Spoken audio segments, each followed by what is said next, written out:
Good morning to all of you. Today our topic is flip-flop. In this topic we have covered basic definition of flip-flop. After that we have covered latch, and at the last we have covered SR flip-flop. Now we have moved to the definition of flip-flop. Basically flip-flop is a memory element. That means we can say that कि हम flip flop को as an memory storage device की तरह use कर सकते हैं, या basically जो भी आपकी सेमीकंडक्टर मेमोरी होती है वहां पे आपका flip flop as an memory element की तरह काम करता है। बेसिकली एक फ्लिप फ्लॉप ब्लॉक आपके एक बिट को स्टोर करता है। दैट मीन्स अगर हम ये कहें कि सपोज हमको रिक्वायरमेंट है 4 बिट बाइनरी को स्टोर करने की, तो 4 बिट बाइनरी को स्टोर करने के लिए हमें 4 फ्लिप फ्लॉप के कॉम्बिनेशन की रिक्वायरमेंट पड़ेगी। या सिंपली हम ये कह सकते हैं कि एक फ्लिप फ्लॉप का ब्लॉक, चाहे वो आपका एसआर फ्लिप फ्लॉप हो, जेके फ्लिप फ्लॉप हो, कोई भी एक फ्लिप फ्लॉप है, वो आपके एट अ टाइम एक बिट को स्टोर करेगा। फ्लिप फ्लॉप में दो आउटपुट होती हैं और दोनों ही एक दूसरे की कंप्लीमेंट होती है। नॉर्मली हम उसको जो इसकी आउटपुट है उसे क्यू एंड क्यू बार से रिप्रेजेंट करते हैं। तो अगर आपका आउटपुट में सपोज क्यू में 0 है तो इसका जो कंप्लीमेंट होगा दैट मीन्स 1, वो कहाँ पे रिप्रेजेंट होगा आपका क्यू बार में। दैट मीन्स इसकी एट ए टाइम दो आउटपुट होती हैं, दोनों आपकी एक दूसरे की कंप्लीमेंट होती है। तो हम यहाँ से ये कह सकते हैं कि हम फ्लिप फ्लॉप को एज एन बाई स्टेबल, क्योंकि इसकी आपकी दो आउटपुट स्टेट है जो आपकी स्टेबल है, तो हम फ्लिप फ्लॉप को as an bistable multivibrator use कर सकते हैं। Now the types of flip flop. Basically flip flop are 4 types: SR flip flop, JK flip flop, D flip flop and T flip flop. अगर हम competition के point of view से देखें तो competition point of view में आपको flip flop के अंदर इसका सर्किट, तो table of flip flop, characteristics table, characteristics equation. आपकी जो करेक्टरिस्टिक्स टेबल या करेक्टरिस्टिक इक्वेशन है, यहाँ से भी आपके पीएसयू और गेट में बहुत इक्वेशन बनते हैं। इसके बाद आपका नेक्स्ट एक्साइटेशन टेबल। इसके बाद जो आपका अंदर टॉपिक इसमें आपको कंपटीशन के लिए कवर करना होगा, it is conversion from one two another. That means एक फ्लिप फ्लॉप से दूसरे फ्लिप फ्लॉप में कन्वर्जन। आपका जो कन्वर्जन वाला क्वेश्चन है ये आपका कन्वेंशनल क्वेश्चन होता है और मेनली ये आपका पूछा जाता है आईएएस एग्जाम में। बेसिकली जो आपका फ्लिप फ्लॉप होता है, फ्लिप फ्लॉप को हम एज एन मेमोरी एलिमेंट की तरह यूज करते हैं या 1 बिट को स्टोर करने की तरह यूज करते हैं, लेकिन साथ ही साथ इसको हम फ्रिक्वेंसी डिवाइडर सर्किट की तरह भी यूज कर सकते हैं।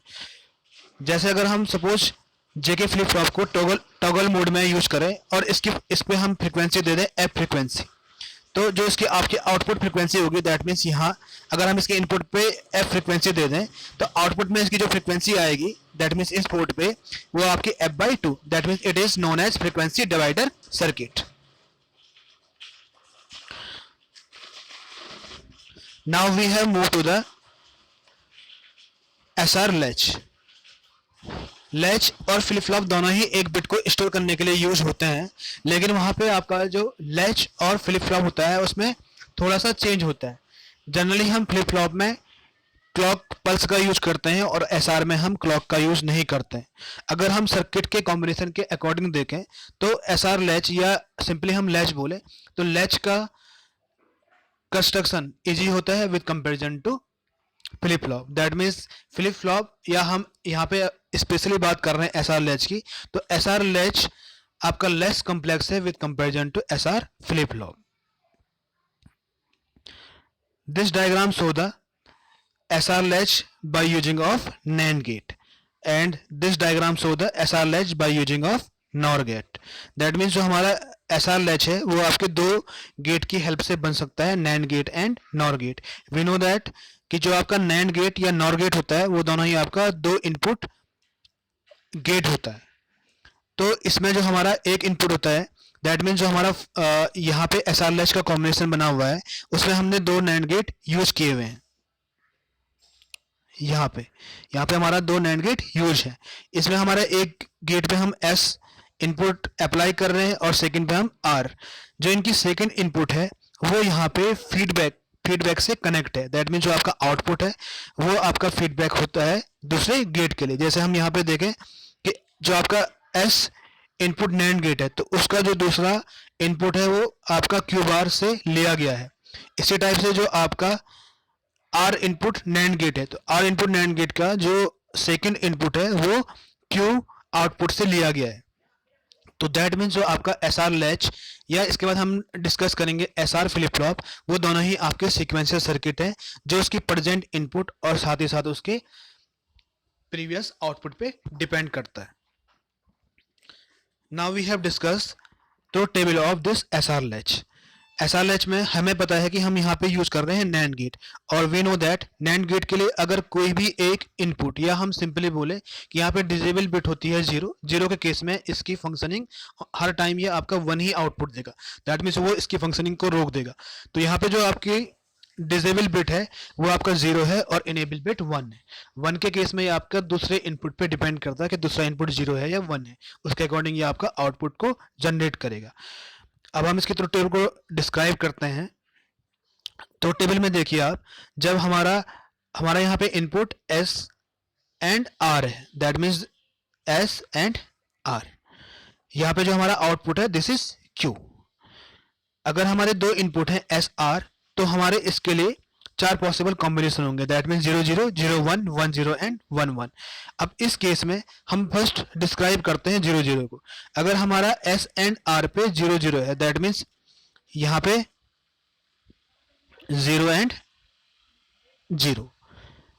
तो इस केस में क्या होगा, हमारा हमें पता है कि अगर आपका नैंड गेट है, नैंड गेट के किसी भी अगर एक इनपुट पे 0 है तो वो इसको डिसेबल कर देगा और इसकी उस टाइम पे जो आउटपुट होगी दिस इज 1 एंड 1। लेकिन by definition of latch, latch की डेफिनेशन के अकॉर्डिंग जो आपके इसके दोनों ही इनपुट हैं, सॉरी दोनों ही जो इसके आउटपुट हैं क्यू एंड क्यू बार, वो एक दूसरे के कंप्लीमेंट होने चाहिए। दैट मीन्स अगर आपका एक 1 है तो दूसरा 0 0 होना चाहिए।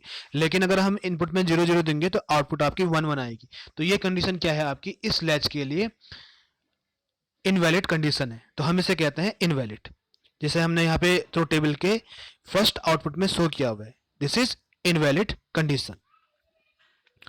सेकंड है आपका कि अगर आपके एस पे 0 है, दैट मीन्स ऊपर आपका 0 है नीचे 1 है, तो जब आपका एस में 0 है तो जो इसका आउटपुट आएगा इट इज ऑलवेज 1।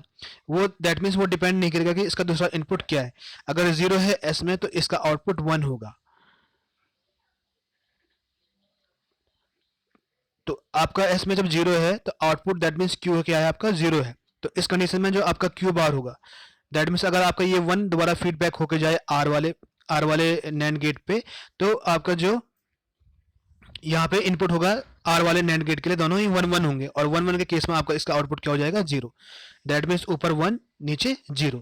तो हम यहाँ पे कहेंगे कि जो इसकी आउटपुट है दिस इज 1। इसको कहते हैं हम set condition. Set condition latch के लिए क्या होगा आपका, जब एस 0 होगा और आर 1 होगा। इसके बाद हम नेक्स्ट देखते हैं। नेक्स्ट हो गया आपका जब हमारा कॉम्बिनेशन इनपुट में 1 0 है, दैट मीन्स एस में 1 है और आर में एस में 1 एंड आर में 0। तो ये आपका सेम डिस्क्राइब होगा जैसा आपका इसके प्रीवियस वाला था कि आर अगर आपका 0 है तो इसके जो करस्पॉन्डिंग क्यू बार आउटपुट है वो आपका 1 हो जाएगा। यहाँ पे 1 हो गया तो आपको ये फीडबैक जाएगा एस वाले नैंड गेट पे। तो एस वाला जो नैंड गेट है दैट मीन्स जो ऊपर वाला नैंड गेट है उसमें हमारा इनपुट 1 1, इनपुट 1 1 तो आउटपुट आपका 0। तो यहाँ पे आपका जो क्यू बार होगा दिस इज 1 एंड जो क्यू जिसको हम डिनोट कर रहे हैं टेबल में वो क्या होगा आपका 0। That means this third combination. अब आपका लास्ट केस है। लास्ट केस में क्या है आपका कि सपोज आपका एस एंड आर पे 1 1 है, 1 1। तो इन दोनों केस में इन दोनों के लिए आपका जो क्यू एंड क्यू बार है वो डिपेंड करेगा आपका, या हम ये कह सकते हैं जो ऊपर और नीचे का नैंड गेट है वो डिपेंड करेगा दूसरे इनपुट पे। और फॉर एग्जांपल हम ये मानते हैं कि यहाँ पे प्रीवियस में जो आउटपुट था वो 1 था, दैट मीन्स क्यू में आउटपुट क्या है 1 है। तो इस केस के लिए देखिए अगर आपका प्रीवियस में आउटपुट 1 है और प्रेजेंट में आर आपका 1 है तो ये आपका कहाँ जाएगा, नीचे वाले नैंड गेट पे फीडबैक होगा। तो 1 1 का आपका यहाँ पे 0 हो जाएगा क्यू बार, और अगर आपका यहाँ पे 0 हो गया तो जो ऊपर वाला नैंड गेट है वो आपका 1 हो जाएगा। तो दैट मीन्स जो प्रीवियस कंडीशन रहेगी एज इट इज वैसी रहेगी। ये किस केस में होगा आपका, जब आपका एस आर लैच का इनपुट 1 1 है। तो एस आर लैच के इनपुट में 1 1 होने का मतलब है कि ये इसकी प्रीवियस कंडीशन को होल्ड करता है। This is the truth table and circuit diagram of SR latch. Now we see the SR latch by using of NOR gate. ये डायग्राम आपका शो कर रहा है SR latch by using of NOR gate. इसमें देखते हैं हम, इसमें भी हमारे जो पॉसिबल कॉम्बिनेशन होंगे सेम 0 0 0 1 1 0 एंड 1 1. NOR के लिए 1 आपका डिजेबल बिट होती है, दैट मीन्स 1 इसकी फंक्शनिंग को फिक्स कर देगा, एंड 0 अगर आपका S और R पे 0 होगा तो वो डिपेंड करेगा कि इसका दूसरा इनपुट क्या है, उस पर इसकी आउटपुट डिपेंड करेगी किसी भी एक NOR गेट की. तो अब हम देखते हैं कि सपोज हमारा 0 0 है, S आपका 0 हो गया, that means S 0 and R 0. S and R के 0 होने पे डिपेंड करेगा वो आपके इसके प्रीवियस आउटपुट पे. यहाँ पे ध्यान देने वाली बात यह है कि यहाँ पे हमने जो Q शो किया है वो आपका नीचे वाला आउटपुट किया हुआ है, Q बार ऊपर वाला आउटपुट हमने शो किया हुआ है. तो हमको ये ध्यान रखना है जब भी हम एग्जाम में या कंपटीशन एग्जाम में नैंड से लैच बना रहे हैं या नॉट से लैच बना रहे हैं, तो हमको ये ध्यान रखना होता है कि हमारा आउटपुट हम किस तरीके से दिखा रहे हैं. यहाँ पे हम नॉर के केस में हमारा Q क्या हो जाएगा आपका, जो R के सामने का नॉर गेट है उसका आउटपुट. तो इस केस में देखो, सपोज अगर हमारा प्रीवियस केस में यहाँ पे आपका 1 था नीचे वाले में एंड Q बार भी आपका 0 है, फॉर एग्जाम्पल ये आपका प्रीवियस केस में है. तो इस केस में क्या होगा आपका कि जो ऊपर वाला होगा उसमें फीडबैक आपका 1 बन जाएगा एंड 0 1 का आउटपुट आपका 0 होगा. दैट मीन्स जो आपका Q बार है वो आपका सेम 0 ही रहेगा एंड 1 आपका सेम 1 ही रहेगा. अगर हम इसमें कोई भी कॉम्बिनेशन आउटपुट में प्रीवियस केस में माने तो आपका इस कंडीशन में जब आपका S और R 0 0 है तो हर वक्त आपका आउटपुट सेम रहेगा, वो चेंज नहीं होगा. तो हम ये कहेंगे कि 0 0 केस में ये आपका प्रीवियस स्टेट को होल्ड कर रहा है, SR NOR लैच. जब आपका इसमें 0 1 होगा, that means S 0 and R 1. Second case S 0 and R 1. इस केस में देखिए नीचे आपका R 1 हो गया. R 1 होना दैट मीन्स नॉर गेट का अगर कोई भी एक इनपुट या दोनों इनपुट एक 1 होता है तो उसका आउटपुट हमेशा 1 आ जाता है. तो आपका यहाँ पे क्या हो जाएगा, आपका 1 हो जाएगा.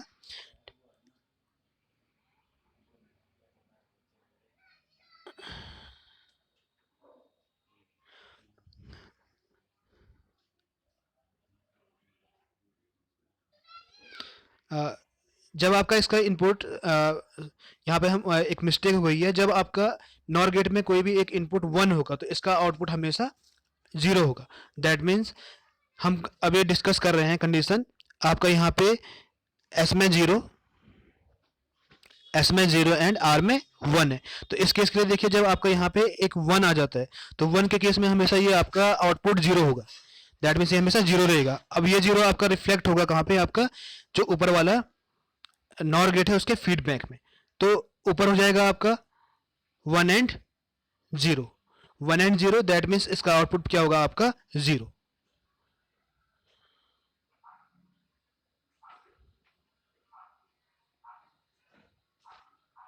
तो यहाँ पे आपका जो आउटपुट क्या मिल गया आपको,